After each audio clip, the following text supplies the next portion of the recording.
Il sépare les faits des rumeurs. Il n'a qu'une seule parole, celle que vous entendez. Alexandre Dubé. Finalement, la pandémie n'est pas responsable de l'échec massif des étudiantes en soins infirmiers à l'examen de l'ordre l'année passée. C'est plutôt la façon dont l'examen a été noté qui est montré du doigt dans un nouveau rapport du commissaire à l'admission aux professions qui met vraiment la responsabilité sur l'ordre des infirmières et infirmiers du Québec. Il faut comprendre que le taux de réussite était passé de 96 % à 51 %. On reproche aussi à l'ordre d'ignorer les précédentes recommandations du commissaire à l'admission aux professions. Mélanie Belair-Domenech est infirmière clinicienne. Bonjour. Bonjour. Vous aviez échoué d'ailleurs l'examen de l'ordre, c'était en septembre 2022. Comment vous accueillez cette nouvelle-là, vous? C'est sûr que moi, je suis un peu soulagée, comme beaucoup de collègues de ça. Je suis vraiment contente qu'on ait tenu notre bout depuis ce temps-là. On sentait vraiment qu'il y avait quelque chose qui n'était pas normal. Puis aussi, c'est le fait que pendant longtemps, on ne nous a pas cru. La population ne nous a pas cru. On était traités de chialeurs, d'infirmières pas bonnes. On demandait à voir nos cartes même, parce que les gens maintenant savaient c'était quoi CEPI maintenant. Fait que ils voulaient pas être soignés par nous, donc c'était pas super le fun. Ben non, je comprends. Décrivez-nous sommairement, par exemple, pour ceux comme moi, là, qui, je suis clairement pas dans le domaine de la santé, pour les néophytes un peu comme moi, c'était quoi les principaux problèmes de cet examen-là?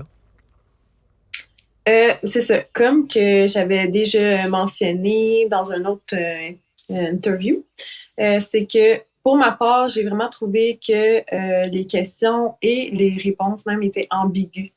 Donc, on savait pas trop quoi répondre exactement. C'était super difficile. Ça a toujours été un peu difficile, cet examen-là. Moi, j'ai toujours entendu, quand je commençais en tant que CEPI, on me disait il n'y a pas vraiment une bonne façon de se préparer à cet examen-là. Si tu passes pas, t'es une bonne infirmière quand même. On a toujours entendu ça. Moi, je trouvais que je trouvais pas ça normal, ces dires-là. Donc, puis là, après, qu'est-ce qui s'est passé? Que la 50 % avait échoué. C'est quelque chose de pas normal là-dedans, selon moi. Non, c'est majeur, là, effectivement. Puis, pour qu'on comprenne bien, cet examen-là, il était nécessaire pour la pratique, là. Dans le sens que vous pouvez pas, si vous ne réussissez pas, vous pouvez pas pratiquer.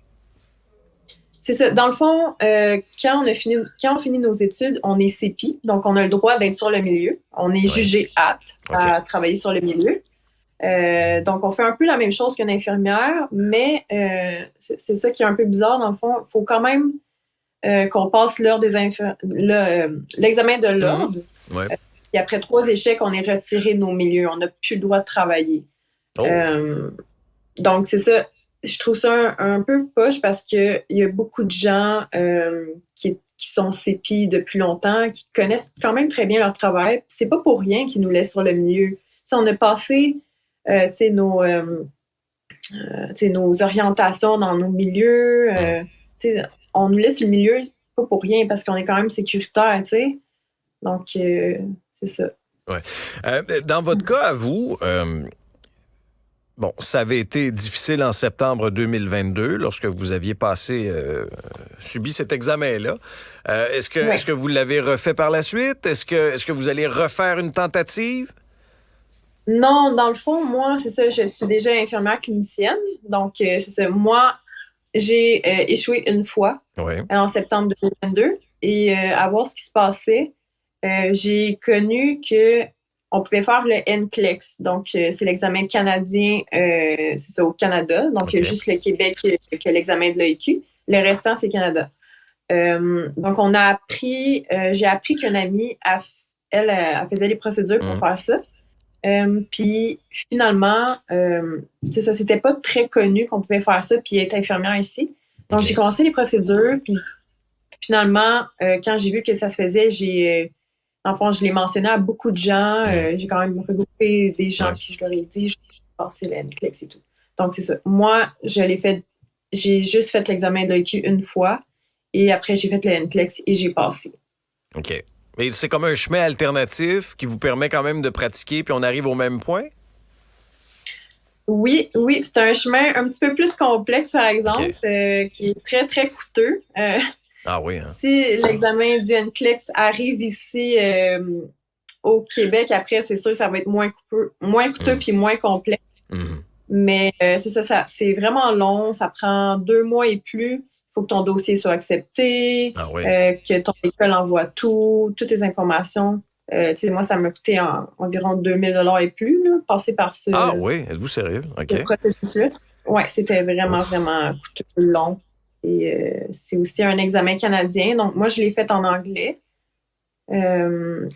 Puis c'est ça, c'est réétudier pour beaucoup de choses qu'on n'a pas même dans nos formations ici. Il me semble que dans un contexte où il y a une pénurie de main-d'œuvre puis le système de santé est à terre, on complique vraiment la vie des futurs candidates, puis je doute pas de leurs compétences, là. Mais il me semble qu'on vous complique la vie, c'est un méchant temps. Selon moi, un petit peu aussi. On est dans un moment où on a vraiment besoin, vraiment beaucoup d'infirmières. Mais mettons que c'est plus vraiment sécuritaire, comme les ratios des infirmières. Il manque tellement d'infirmières. Dans le fond, dans les milieux, les CHSLD, les hôpitaux, comme c'est pas le temps d'être malade en ce moment, c'est pas le fun. Il manque d'infirmières, puis il faudrait qu'on ait un accès à notre profession peut-être pas plus facile, mais plus juste, plus adéquat, je dirais. Ouais. Là, ce qui s'en vient, c'est que l'Ordre va opter pour l'examen américain à compter de l'année prochaine. C'est critiqué aussi, là, entre autres, de la part du commissaire à l'admission aux professions. Est-ce qu'à l'intérieur, là, est-ce que vos collègues, est-ce qu'à l'intérieur de la profession, ça se parle aussi? Comment c'est accueilli, cette nouvelle-là? C'est sûr que moi, c'est un examen que je conseille. Je trouvais que c'était vraiment plus, comme je l'ai mentionné dans d'autres interviews aussi, que c'est vraiment plus straight to the point, selon moi. L'examen américain? Donc, si tu connais... Oui. Donc, si tu connais ta matière, tu as vraiment beaucoup étudié, selon moi, tu vas passer. C'est vraiment bien fait, cet examen-là. C'est pas pour rien que c'est presque tout le Canada qui l'ont adopté. Donc, la seule chose, c'est que pour les gens français, il y a un moyen de le faire en français, mais par contre, la traduction est mal faite. Donc, ça peut faire échouer des gens. Faudrait qu'il y ait des outils de préparation à cet examen-là avant que ça soit mis en place, c'est sûr, au Québec.